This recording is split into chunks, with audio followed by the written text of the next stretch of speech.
Welcome to this week's edition of Women's Health Updates, covering the latest breakthroughs. Brought to you by Lucid Quest. The European Parliament's Public Health Committee is expanding its focus to include an ambitious women's health strategy. Their agenda also covers rare diseases, cancer plan implementation, mental health, neurological health, and antimicrobial resistance. The committee plans hearings and studies on various health topics. In cancer news, Trodelvy, or sacituzumab govitecan, has shown highly significant improvement in progression-free survival for patients with first-line metastatic triple-negative breast cancer who are not candidates for checkpoint inhibitors. This marks Trodelvy's second positive Phase 3 trial in this area, suggesting its potential as a core treatment. The drug's safety profile remained consistent with previous studies. The FDA has accused Mayne Pharma of making misleading claims about the safety of its oral birth control pill, Nextstellis.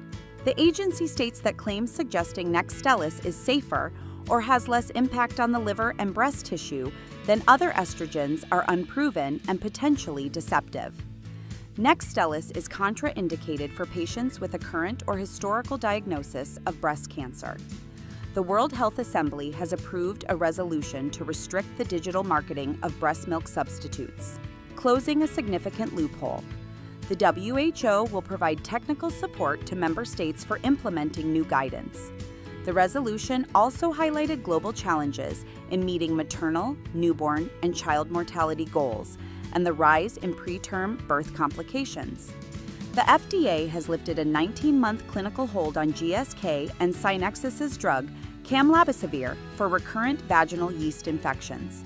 This decision paves the way for the drug to advance to a Phase 3 clinical trial.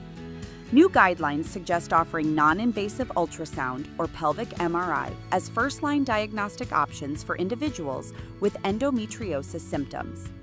This aims to provide quicker access to treatment by reducing lengthy waits for surgical diagnosis. The guidelines also recommend considering physiotherapy and psychological support for managing associated pelvic pain. A $50 million philanthropic contribution has established the Ainsworth Endometriosis Research Institute, or AIRI, at UNSW Sydney.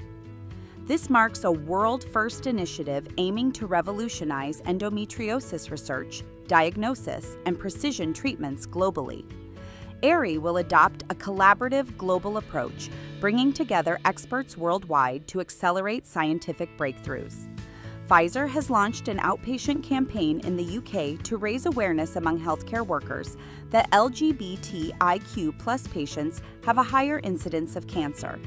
The campaign aims to highlight barriers to care faced by this community and encourage more open communication, seeking to improve healthcare equity and reduce disparities.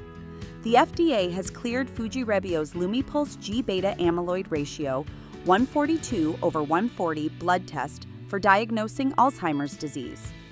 This new test offers a more widely available method to identify amyloid plaques, a key indicator of Alzheimer's. This clearance represents a significant step towards more accessible early diagnosis. Stay ahead in women's health research. Like, share, and subscribe for weekly updates. Visit lqventures.com or email us